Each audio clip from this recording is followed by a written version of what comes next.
नमस्कार, मैं इंद्रजीत पाल गिरमिटिया चैनल में आपका स्वागत है।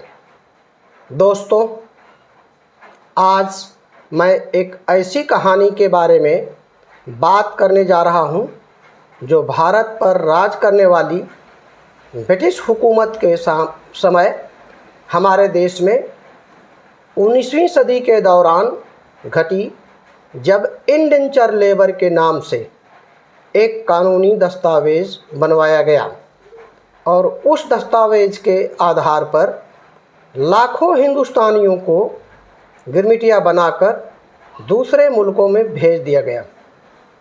हालांकि इस मुद्दे पर हमारे देश की तुलना में बाहर गिरमिटिया देशों में गिरमिटिया लोगों की संतानों ने अपने पूर्वजों के बारे में न केवल अलग अलग प्लेटफार्म पर चर्चा की, बल्कि उनकी मातृभूमि को हिंदुस्तान में तलाशने की कोशिश भी की।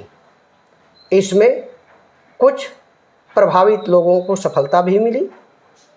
इस चैनल का उद्देश्य गिरमिटिया संतानों की नज़र से अब 150 साल बाद वह अपने पूर्वजों के देश को किस तरह देखते हैं, उनके नज़रिए से भारत को देखना है एवं इच्छुक गिरमिटिया वंशज के पूर्वज की मातृभूमि को ढूंढने में मदद करना तथा उनके सामाजिक, धार्मिक और आर्थिक उपलब्धियों के बारे में जानने की कोशिश है। दोस्तों, वापस एक बार फिर से गिरमिटिया की बात पर आते हैं।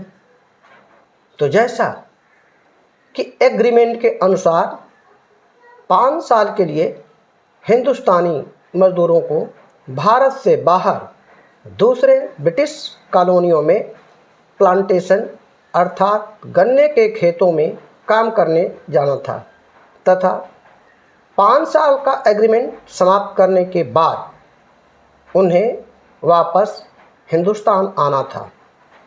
परंतु अंग्रेज़ों ने हिंदुस्तानी मज़दूरों के साथ धोखाधड़ी किया और एग्रीमेंट की पूरी बात न बताकर बिना जाने कि उन्हें कहाँ जाना है जहाज़ पर चढ़ा दिया गया। दोस्तों, अंग्रेज़ों के इस नए दास्ता कानून को फलीभूत करने में देश के पढ़े लिखे देसी दलालों का बहुत बड़ा योगदान रहा। ये दलाल गांव-गांव तथा हाट बाज़ार एवं मेलों से लोगों को अगवा कर, बहकाकर, फुसलाकर तथा लालच देकर कलकत्ता स्थित इंडेंचर लेबर भर्ती डिपो में कमीशन के लालच में लेकर आते थे और मज़दूरों को भर्ती डिपो में अंग्रेज़ अधिकारियों के हवाले कर अपना कमीशन लेकर चले जाते थे।